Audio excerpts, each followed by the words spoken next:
Hi, and good morning. Welcome back. It's good to see you again. This morning, I want to take just a few moments and kind of review some of the things we've talked about already. Let's start with your research paper. Hopefully, you picked a topic early on. There's only 4, and I hope that you zeroed in on one of those as you began reading the play. By doing that, it lets you look for, highlight, underline, copy and paste different quotes about that character so that by the time you finish reading the play, you'll have at least 8 or 10, 15 different quotes about that character or by that character. And that list of quotes is what you'll draw on, first to help you understand the character better, and also to support the point you're going to make in your research paper. Now, a couple reminders. The introduction has to contain a couple pieces of information. It has to have the name of the play, the name of the author. It also has to have a thesis, last sentence of the introduction, which has your point. And in this case, it's just going to be the name of your character, so Polonius. And then, well, that's your topic. It's going to contain the topic, which is the name of your character, and then make a point about that character. So something like Polonius didn't change throughout the play, or Gertrude's main change was in her relationships, or Ophelia's biggest change was when she died. Something like that. Okay, nothing profound or grandiose or exceedingly subtle.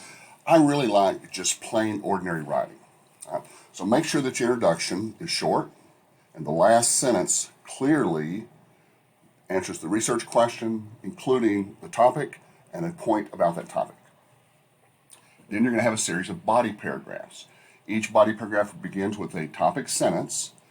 Don't try to use a quote as your topic sentence. Topic sentences are the main idea for the whole paragraph, the whole collection of sentences, 5, 6, 8 sentences. The quote is one of the supporting details. It's one of the pillars that holds up that main idea. So what you really want is a main idea, fairly broad, a quote that supports it, and then an explanation of the quote. And that's really about it. Then, of course, you have a conclusion which sums up, restates, renames with no new ideas. Okay? You also, of course, want to proofread very carefully. You can use Grammarly if you want to. Microsoft Word has a good spell check and grammar check on it. You can use the tutors online or in person. But you want your paper to be as grammatically correct as you can make it. Don't forget the format. Now, the format isn't a big point issue. You're not going to lose a lot of points, but you could lose as many as 10 points, and you really don't want to lose those 10 points. Those are easy points. You don't want to give up the easy points, so make sure your paper looks right. Remember, the heading goes on the first page only. Your last name first, first name last, title of the class, date the assignment is due, the title. That goes on the first page only, not on every page, so don't put the heading in the header. Also, I've just given you the works cited page rather than asking you to research it and find it for yourselves. I've just given it to you. So, yeah, copy and paste and make sure it is exact according to the example and the explanations I've given you. Okay.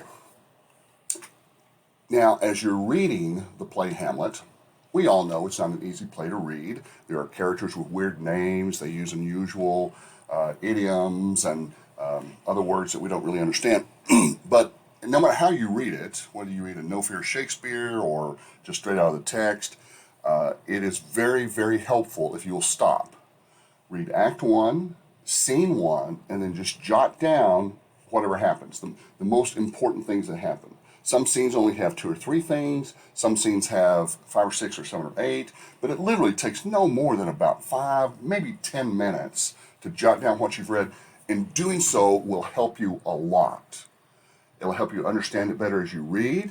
It'll help you understand it better as you go through the play. It'll help you write a better research paper. And those notes, those summaries are invaluable as you prepare for the quizzes. Okay, the quizzes. We are looking forward to having a practice quiz so that you can practice using Proctorio on Monday. It'll probably be 5 or 10 questions, multiple choice, fairly easy. What's the name of the play? What's the name of your instructor? Just easy general questions like that. Nothing hard. But any questions you get from the quiz will count as bonus points for the semester. So they won't show up, they won't count off against that 1,000-point total. Right? Then next Thursday, you'll have your first official quiz, your first quiz, and it will cover the play Hamlet, of course, the life and times of William Shakespeare, and the history of drama. Okay, so look at those videos I've posted already in the drama unit, review the handouts, just kind of focus in on that material. Okay, I should tell you, full disclosure, I've never used Proctorial before, so if you haven't either, this will be a learning process for both of us. It's a good product. I've heard a lot of good things about it, so I'm looking forward to trying it out and see how well it works.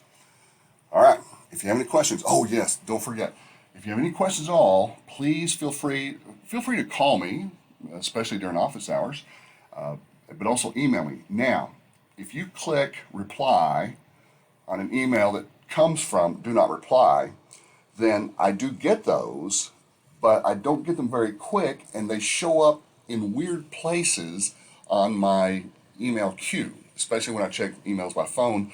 For some reason, it tends to just string all those together.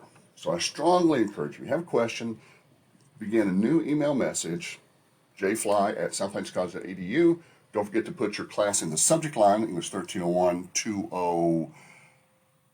English 1302, 151, or 157, depending on which class you're in, and then let me know how I can help you. All right?